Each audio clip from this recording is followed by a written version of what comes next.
नमस्कार, ABP news पर हाजिर हूं मैं रोमाना इसार खान। महाराष्ट्र विधानसभा चुनाव और वोटिंग में अब महज 4 दिन बाकी, लेकिन उससे पहले इन दिनों जो शब्द सबसे ज्यादा महाराष्ट्र की सियासत में चर्चा में हैं, उनमें भी 2 बहुत अहम हैं। एक वोट जिहाद और दूसरा धर्म युद्ध। महाराष्ट्र के राजनीतिक शब्दकोश में इन दोनों शब्दों के लिए जगह तैयार की महाराष्ट्र के मौजूदा उप मुख्यमंत्री देवेंद्र फडणवीस ने आरोप लगाया कि मुस्लिम वोटर्स को बीजेपी के खिलाफ एक मुश्त वोट करने के लिए उकसाया जा रहा है और इसे वोट जिहाद बताते हुए देवेंद्र फडणवीस ने इसके जवाब में धर्म युद्ध का नारा दिया।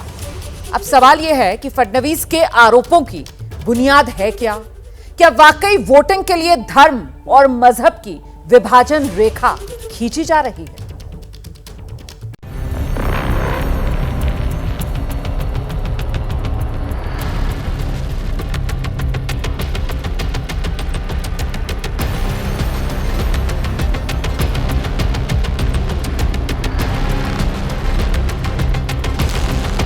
मुझे मालूम है लोकसभा के इलेक्शन में आपके कुछ लोगों ने बीजेपी का साथ दिया था। ऐसे लोगों का हुक्का पानी बंद होना चाहिए। जिन्होंने लोकसभा के समय बीजेपी को वोट किया, उनका दाना पानी बंद कर दो। वोट जिहाद की बात कर रहे हैं। तो हमारा निशाना सिर्फ महाराष्ट्र सरकार नहीं है, बल्कि मरकजी हुकूमत है और मुल्क का मुस्तकबिल। अरे अण्णा, आता आपली ताकद दाखवून द्या। हे जर वोट जिहाद करणार असतील तर आता वोटांचं धर्मयुद्ध करण्याची वेळ। रोज देवेंद्र फडणवीस की रूलिंग पार्टी को ये पता लगा है कि महाराष्ट्र की जनता उनको समर्थन देने के रूल में नहीं। बरेलवी है, देवबंदी है, शिया है, मैमन है या तबलीगी हो, कोई भी हो, एक हो तो सेफ हो। वो करे तो कायदा और हम करे तो अलकायदा।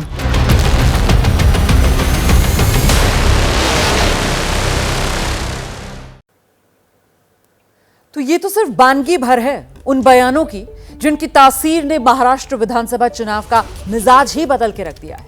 एनसीपी और शिवसेना के 2 फाड़ होने के बाद ये पहली बार महाराष्ट्र में विधानसभा चुनाव हो रहे हैं।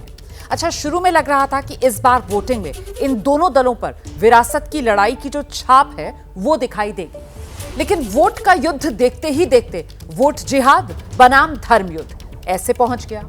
ये महाराष्ट्र की राजनीति का वो मोड़ है जहां सारे मुद्दे पीछे छूट चुके हैं।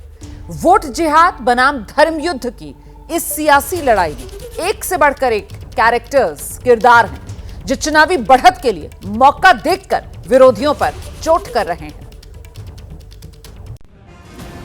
सबसे पहले आपको मुस्लिम समुदाय के हितों की बात करने वाले all India Muslim personal law board के प्रवक्ता मौलाना खलीलुर रहमान सज्जाद नोमानी की बातें सुनवाते हैं, जो महाराष्ट्र चुनाव से दिल्ली पर टारगेट सेट कर रहे हैं। और अगर महाराष्ट्र में उनको शिकस्त हो गई तो इत्तलात के मुताबिक दिल्ली सरकार भी बहुत दिन तक नहीं ठहर पाएगी। तो हमारा निशाना सिर्फ महाराष्ट्र सरकार नहीं है, बल्कि मरकजी हुकूमत है और मुल्क का मुस्तकबिल है। आपको मुस्लिम हितों की बात करके अक्सर चर्चा में रहने वाले नोमानी साहब की बातों का मर्म समझाने के लिए 3 दिन पीछे लौटते हैं। तब उन्होंने महाविकास अघाड़ी के 269 उम्मीदवारों के समर्थन का ऐलान किया था। ये महाविकास अघाड़ी की 269 सीटों पर तायीद की जाए। हालांकि मौलाना सज्जाद नोमानी ने एमपीए के जिन 269 उम्मीदवारों के समर्थन का ऐलान किया था, उनमें मुसलमानों के अलावा मराठा, ओबीसी, एससी, एसटी जैसे वर्गों के उम्मीदवार भी थे। लेकिन विश्व हिंदू परिषद ने मौलाना की नीयत पर सवाल उठाया और मौके की ताक में बैठी बीजेपी ने मुद्दा लपक लिया। जिस प्रकार का वीडियो सामने आया है उसमें वो ये कह रहे हैं कि जिन्होंने लोकसभा के चुनाव में बीजेपी का समर्थन किया उनको ढूंढो और उनका दाना पानी बंद करो, उनको सोशल बायकॉट करो। आगे वो कहते हैं कि वोट जिहाद करो, हमारे वोट जिहाद के आला सिपा सलार ये शरद पवार जी है, उद्धव ठाकरे जी है, ये राहुल गांधी है। किस प्रकार की राजनीति चल रही है? राजनीति में पोलराइजेशन के लिए इस स्तर पर जाना हमने इससे पहले नहीं देखा। देवेंद्र फडणवीस का ये बयान वोट जिहाद बनाम धर्म युद्ध की उसी कड़ी का हिस्सा है, जिसमें एक हिस्सा 14 नवंबर को मुंबई में प्रधानमंत्री की रैली वाले दिन सामने आया था। महाराष्ट्र के उप मुख्यमंत्री देवेंद्र फडणवीस ने रैली से ही एमबीए के खिलाफ जोरदार वार किया था। जय जय शिवाजी। एमबीए को उलेमा बोर्ड की तरफ से दिए गए शर्तों के साथ समर्थन का जिक्र किया, विरोधी गठबंधन पर ध्रुवीकरण का इल्जाम लगाया और वोट जिहाद बनाम धर्म युद्ध का नारा उछाल दिया। उद्धव ठाकरेजींना आहे, शरद पवारजींना आहे, माझा सवाल काँग्रेसला आहे, अरे उलेमांच्या 17 मागण्या मान्य करताना तुम्ही त्या वाचल्या होत्या का? त्यातली एक मागणी जी महाविकास आघाडीने मान्य केली ती मागणी अशी आहे, 2012 ते 2024 या महाराष्ट्रात जेवढ्या दंगली घडल्या त्या दंगलीमध्ये जेवढे मुसलमान आरोपी आहेत त्या सगळ्या आरोपींना एका झटक्यात सोडून द्या।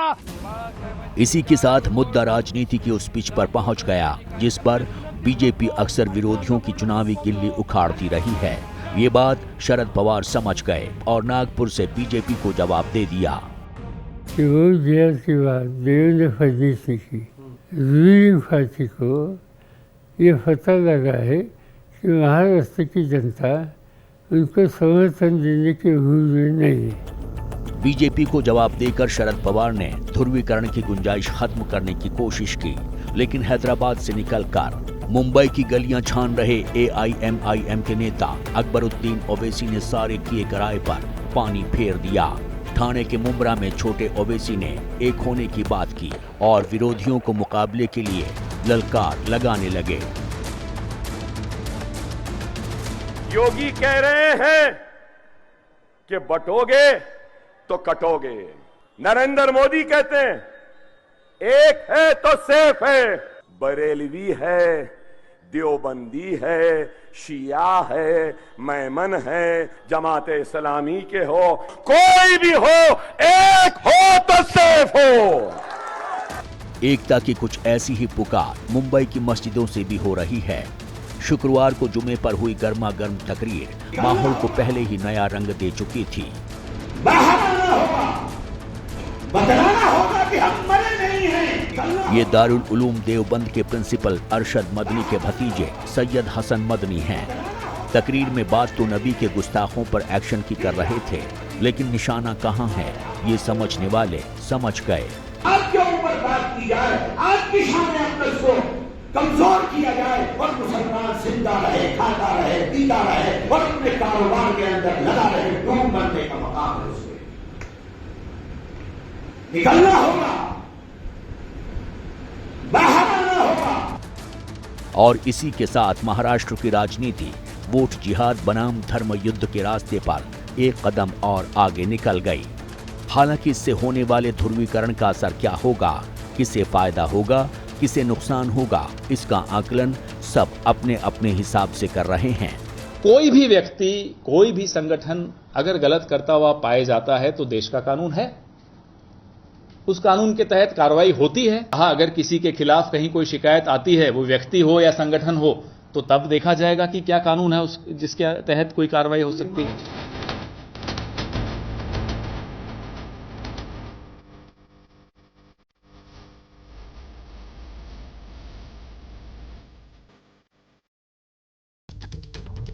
तो किसी मुद्दे को छोड़ देना और किसी मुद्दे को तूल देना नेता यूं ही नहीं करते हैं। इसके पीछे बाकायदा वोट का एक पूरा गणित होता है।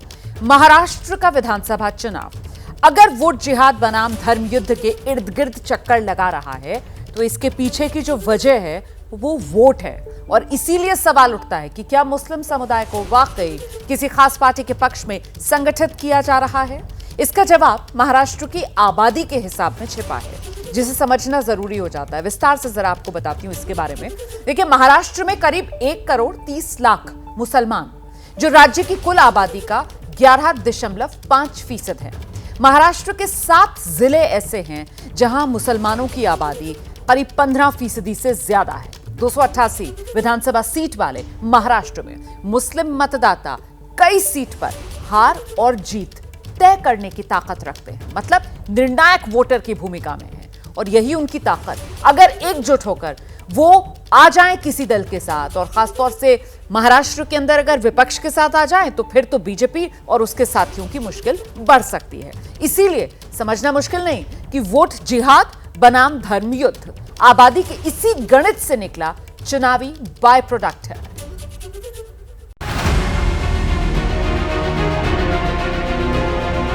कौन सा धर्म युद्ध है? ये एक राज्य का चुनाव है, ये विधानसभा का चुनाव है। और महाराष्ट्र में एक धर्म है, उसका नाम है महाराष्ट्र धर्म, तो छत्रपति शिवाजी महाराज का धर्म है। और उस धर्म की रक्षा के लिए हम सब लोग एक है, और जिसमें बीजेपी और एकनाथ शिंदे जैसे लोग नहीं है। महाराष्ट्र में विधानसभा के लिए आज से ठीक 4 दिन बाद वोट डाले जाएंगे, लेकिन उससे पहले वोट जिहाद और धर्म युद्ध में फंसी महाराष्ट्र की राजनीति में रोज बयानों के नए धमाके हो रहे हैं। कि मालेगांव में करीबन 125 करोड़ का घोटाला वोट के लिए किया जा रहा है। वोट जिहाद की राजनीति करना, ये मौलाना के थ्रू करना, पैसों के थ्रू करना, ये चल रहा है और इसके पीछे कांग्रेस है डेफिनेटली। ये इरफान अली परिजादा हैं, राष्ट्रीय स्वयंसेवक संघ से जुड़े मुस्लिम राष्ट्रीय मंच के राष्ट्रीय संयोजक हैं। इनका इल्जाम है कि मुसलमानों को वोट जिहाद के लिए उकसाया जा रहा है, पैसे देकर मुस्लिम आबादी के वोट खरीदे जा रहे हैं। इरफान अली परिजादा ने भी इस मामले में all India personal law board के प्रवक्ता सज्जाद नोमानी का नाम लिया।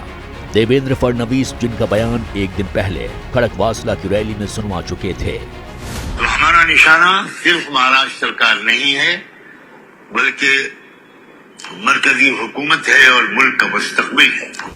इसी बयान के बाद से सज्जाद नोमानी पर वोट जिहाद का इल्जाम लगा, तो बीजेपी के नेता क्रीड सोमैया ने चुनाव आचार संहिता तोड़ने का आरोप लगाया और सज्जाद नोमानी के खिलाफ चुनाव आयोग पहुंच गए। मौलाना नोमानी साहब मुस्लिमों के बीच में भाषण करते हैं, धार्मिक भावना भड़काते हैं। वो कहते हैं आप लोगों में से कुछ लोग बीजेपी को साथ दे रहे हैं, ऐसे मुसलमानों का सोशल बॉयकॉट करो। मामला चुनाव आयोग पहुंचा तो देखते देखते सज्जाद नोमानी की सफाई भी आ गई। नोमानी का कहना है कि वोट जिहाद की बात पूरी तरह गलत है, लेकिन बीजेपी उन्हें वोट जिहाद की परिभाषा समझा रही है। जब ये फैसला धर्म को देख के मुसलमानों को अपील करके करते हैं, तो इसी को वोट जिहाद कहा जाता है। बांटने का काम कर रही है उद्धव ठाकरे की पार्टी, शरद पवार की पार्टी और कांग्रेस पार्टी और जेएमएम। ये वोट जिहाद नहीं है तो और क्या है? ये कैसा वोट जिहाद है जिसके सिपह सालार हैं सिपह शरद पवार, जिसके अजीम सिपाहियों में हैं उद्धव ठाकरे, राहुल गांधी, नानाजी पटोले। मैं उम्मीद करता हूं कि इस वजाहत के बाद ये गलतफहमी दूर हो जाएगी। लेकिन राजनीति में जो किसी के लिए गलतफहमी होती है, दूसरे को उसी में वोट की बूटी दिखाई पड़ती है। महाराष्ट्र चुनाव भी इसका अपवाद नहीं रहा। महाराष्ट्र का चुनाव किधर जा सकता है, इसका अंदाजा सितंबर के महीने में ही हो गया था, जब महाराष्ट्र के मुख्यमंत्री देवेंद्र फडणवीस ने बीजेपी के खिलाफ वोट जिहाद का इल्जाम लगाया था। देवेंद्र फडणवीस ने 30 सितंबर को कहा था कि लोकसभा चुनाव में बीजेपी के खिलाफ वोट जिहाद किया गया। फडणवीस ने दावा किया महाराष्ट्र के कुल 48 में से 14 सीट पर वोट जिहाद का असर देखा गया। लोकसभा चुनाव में हुए नुकसान की एक वजह फडणवीस ने वोट जिहाद को भी बताया था। और अब बीजेपी विधानसभा चुनाव में एक बार फिर वोट जिहाद की बात कर रही है, जिसे उसके विरोधी खारिज कर रहे हैं। इसलिए हम आपको जमीयत उलमाए हिंद की मुंबई यूनिट के अध्यक्ष मौलाना हाजी सिराजुद्दीन खान की बात सुनवाते हैं। इलेक्शन एकदम गर्म मौसम में चल रहा है, तो हम ये चाहते हैं कि जब 20 तारीख को लोग वोट करें और 23 तारीख को जब रिजल्ट निकले, तो इंशाअल्लाह ताला वो सारे रिजल्ट जो है महाविकास आघाड़ी के पक्ष में निकले। और जब वो पक्ष में रिजल्ट निकलेगा तो उसका पूरा क्रेडिट उद्धव बाला साहब ठाकरे को जाना चाहिए। सवाल है कि अगर मुसलमानों ने इन अपीलों पर विपक्षी धड़े के लिए एक मुश्त वोट किया तो बीजेपी की परेशानी बढ़ सकती है। महाराष्ट्र की 60 विधानसभा सीट ऐसी हैं जहां मुस्लिम वोटर 15% से अधिक हैं। 38 सीटें ऐसी हैं जहां मुसलमान वोटर कम से कम 20% हैं। 15 सीटों पर मुस्लिम आबादी 30% या उससे अधिक है। 6 सीटें ऐसी हैं जहां मुस्लिम वोट करीब 40% है।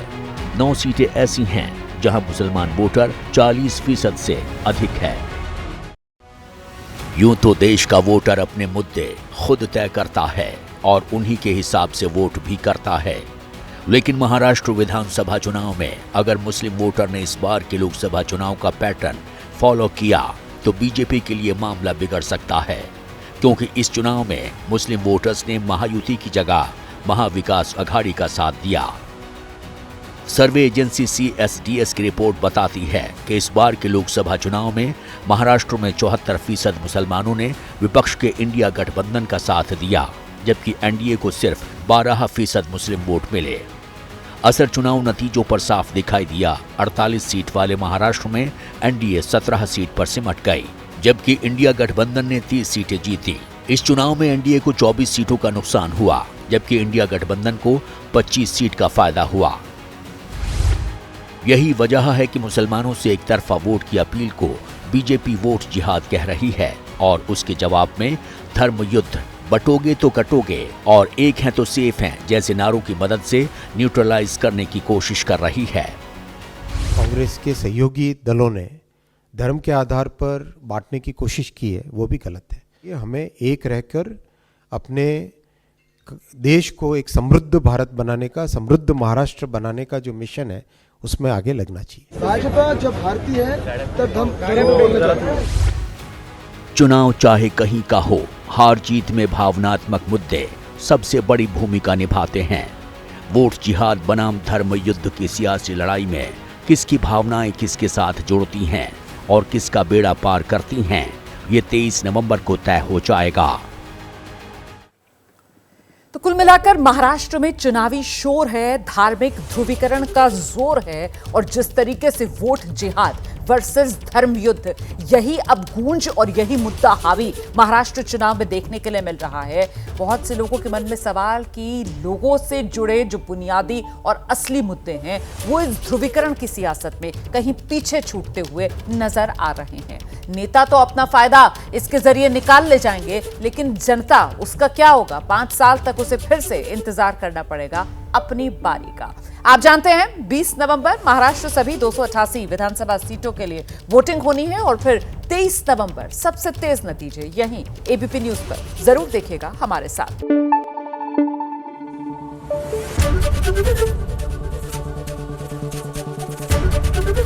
एबीपी न्यूज आपको रखे आगे।